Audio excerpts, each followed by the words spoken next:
Hello, everyone, and welcome back once again to Gold Penguins Meet the Founder podcast. I'm Wes, and today we're joined by Pritika, who is the founder of Butternut AI. Pritika, how are you doing? How's things? Hi, Wes. Thanks. First of all, thank you for having me on your show. I'm doing great. Good to hear. And where are you calling in from today, Pritika? Calling in from San Francisco. Okay, we had a quick chat before we started recording. Which part of SF are you based in?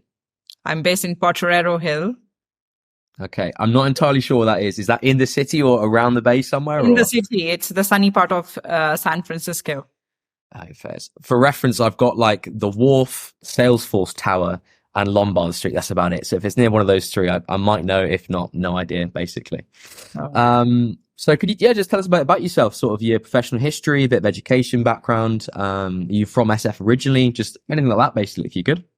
Sure. So I am from India originally. So my background has been into AI, and I did my master's in AI from State University of New York, after which I worked with TripAdvisor. And that's, after that, I made the leap of faith and just started my entrepreneurial journey. And this is my third startup.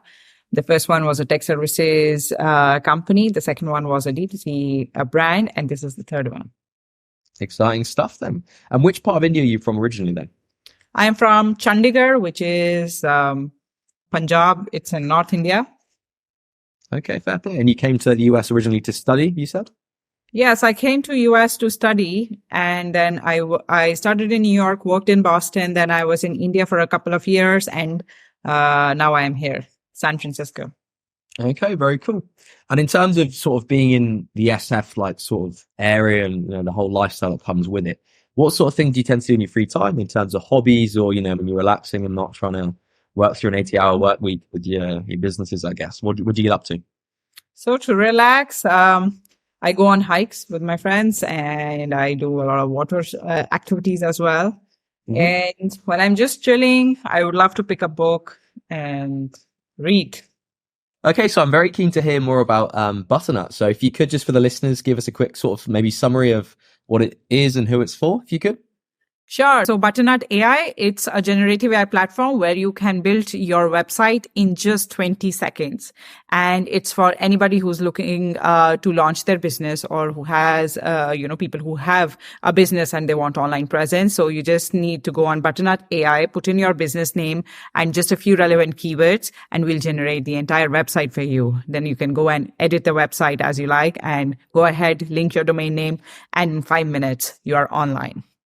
Very cool. I think in terms of the offer you've got going, create a website in just 20 seconds, it's quite a strong thing, and it's, even if you don't need one, it's still intriguing to see, I can imagine.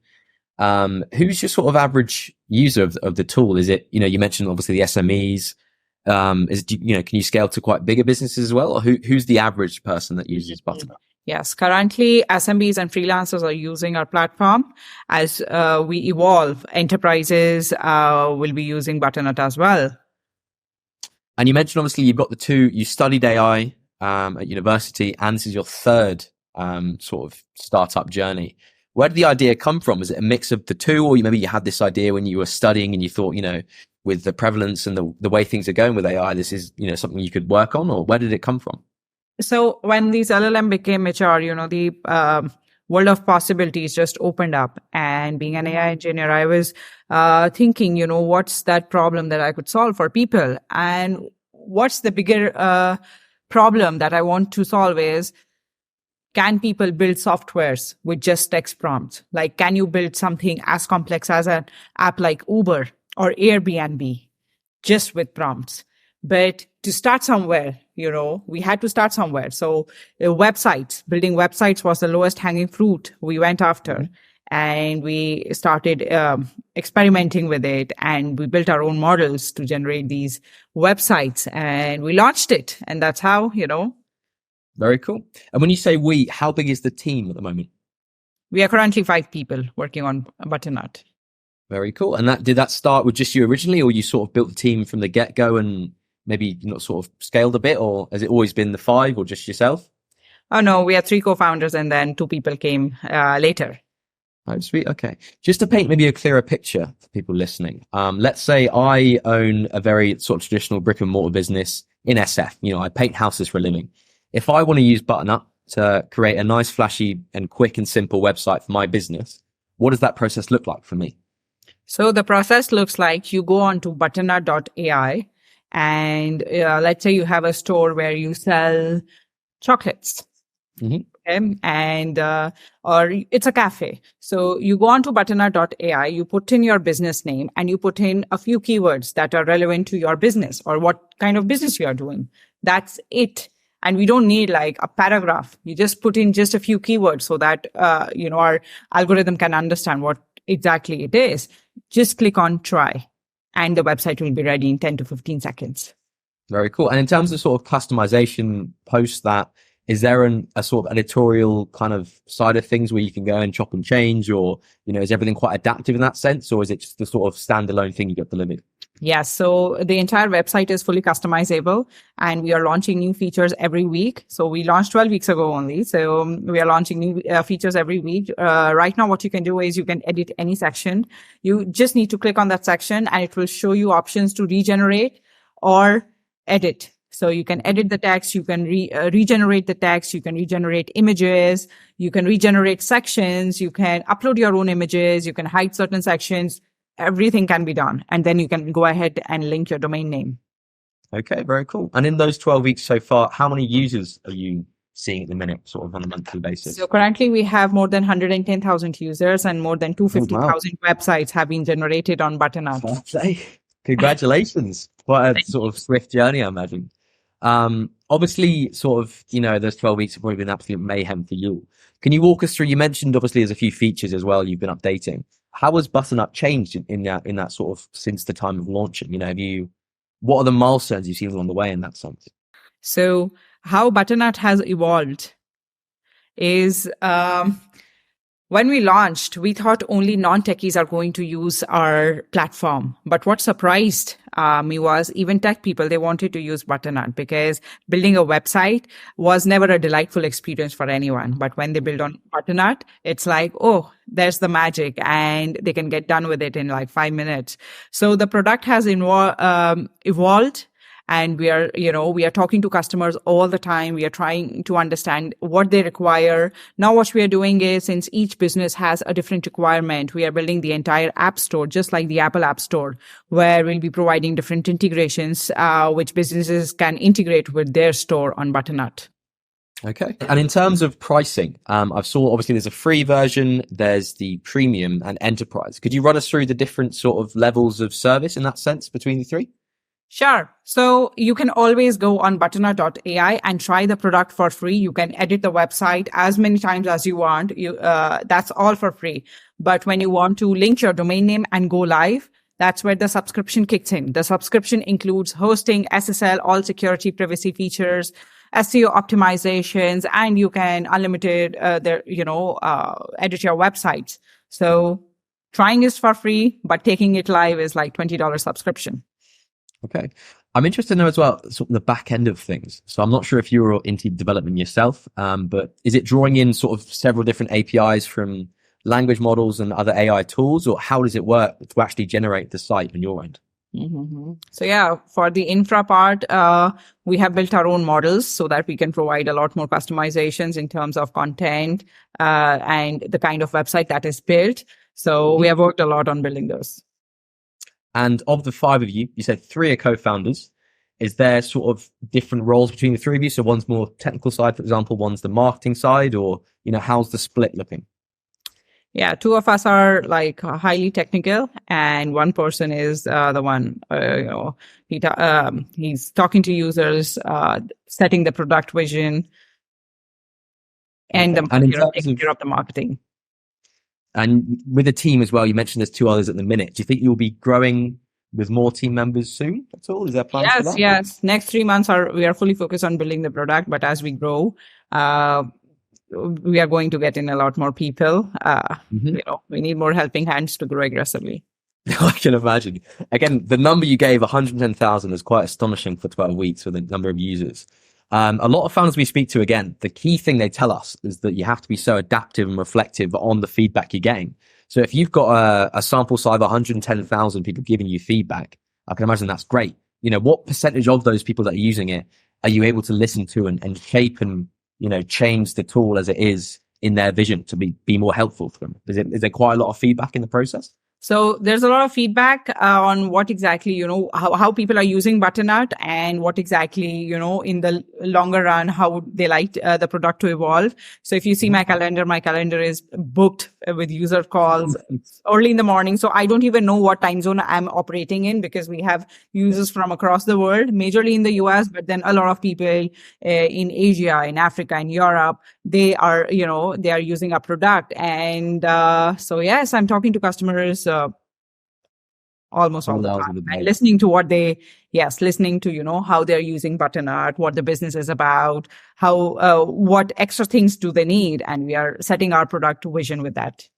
Very cool. Is there sort of a physical office you guys, all five of you, get to join each other in to work alongside, or is it all remote? What's the situation there? Yeah, we all are in San Francisco. In an office, sorry, together. Yes. Okay. And is there a possibility maybe of going remote eventually, or is it you're gonna try and keep the sort of the office culture going? No, I think as we grow, having a remote team also helps because it adds a lot more flexibility. So, but the initial phases, it's better to be, together with each other and building the product and setting the vision. But as we grow, I am very open to being remote as well. Okay, fair play. Obviously, the option of travel on the cards at some point, maybe. Obviously, the scale of growth as well is kind of unheard of with your talk. Obviously, there probably would have been, I can imagine, quite a few challenges along the way in that case. Could you maybe share with us some of the problems you've had and how you've worked either yourself or with your co-founders, the rest of the team, how you've worked to overcome them, if that's okay? Yeah. So my initial idea was to build the MVP and launch it so that initial 40 people can try it and give me the feedback of what they think. So I just put up a tweet saying, hey, I built this product and you can build your website in 20 seconds. Check it out here. That's it. And surprisingly, that went viral. Instead of getting 40 people, there were like 4,000 or 5,000 people trying that product on that single day, and our servers crashed because we were using like free tier of servers, and they crashed because we saw so much traffic. So the tweet went viral. That's how we got a lot of growth, and then I launched on Product Hunt. That was another place that we got a lot of growth, and I think these are the only two things that I did initially. After that, the growth has all been organic. People have been talking about it, sharing it with their friends, and yes, it's all product-led growth. All taken off. And in terms of sort of, you mentioned obviously new features being added all the time. Could you share with us today any sneak peeks into features you're thinking about in the sort of near future? Yes, in terms of the new feature, so you'll be able to make a lot more complex websites in next 1 month. You'll be able to do multi-page websites as well. You'll be able to add different integrations from the App Store that we are building. And you can just think of a website in your head and just tell our software what you want, and you'll be able to take your website live in 5 minutes. Okay. And in terms of, let's say, I don't know, if this growth continues for the next few months, next few years, where do you see Butternut being in, let's say, 2 years' time? In 2 years' time, I see that a lot of people who were not online or SMBs, who always hesitated going online, or freelancers or creators, they will be building on Butternut. Future won't, the post-AI era is going to be very different from the pre-AI era. The kind of things we'll be doing is going to be completely different. And Butternut is going to be a part of it, where going online, having an online presence, marketing it online, building blogs is not going to be a challenge for anybody. An 8-year-old could also do it intuitively on Butternut, and maybe somebody who's like 60, 70 years old who are not very tech savvy, even they could build on Butternut. So kind of the overall goal is to sort of break down that barrier between the average user being able to build a site, quickly and simply, basically, I can imagine. Yeah. I'd like to ask, let's say I'm someone that's setting up my own similar tool, whether it's a SaaS thing or, anything general that's in that area. What advice would you give someone that's building that product as someone that's, done that, 3 times now? What would you say to them to sort of guide them on their way to get them from step 0 through 10? To go from step 0 to 10, the first thing you must do is go from 0 to 1. Okay. So that's the principle that I use whenever, I'm building something, is to launch as fast as possible. You don't need to launch the most beautiful product out there. You just need to have a working product of what you envisioned and launch it out there and start talking to your customers, because we can spend like so many months building something. And when we go out in the market, nobody wants to use it. So my mantra is launch fast, iterate faster. Launch, build an MVP, launch it, talk to your customers, and iterate the software that you're building. Okay. And obviously the advice of just being an SF probably helps quite a bit as well, I can imagine, if you're in the incubator. Yes, SF is a very magical place, because the kind of talks that happen every day, they are so different from any part of the world. Things move really fast. Things change every day. And I would say this is a magical place. But since, now everybody is online, everybody is on Twitter, LinkedIn, there are so many amazing things that you can learn online as well. So I don't think so anybody is limited by the place they live in. Anybody who's curious can learn anything, sitting anywhere in the world. Okay. And obviously we're at business number 3 now. Are your sort of sites going to be focused on Butternut for the foreseeable, or maybe is there I'm working full time on Butternut since February. Is there a number 4 and 5 in the pipeline maybe for no. journeys? No, it's Butternut. Not that free time. No, Butternut for a couple of years now. Okay, perfect. Well, thank you very much for that. Nicely put. I guess that brings us to the end of this episode of Meet the Founder. Big thanks to Pritika for joining us today and for your time. It's been really great chatting to you. So thank you. Thank you, Wes, for having me. You're welcome. And to those listening, thanks for tuning in. All the best and take care. Goodbye.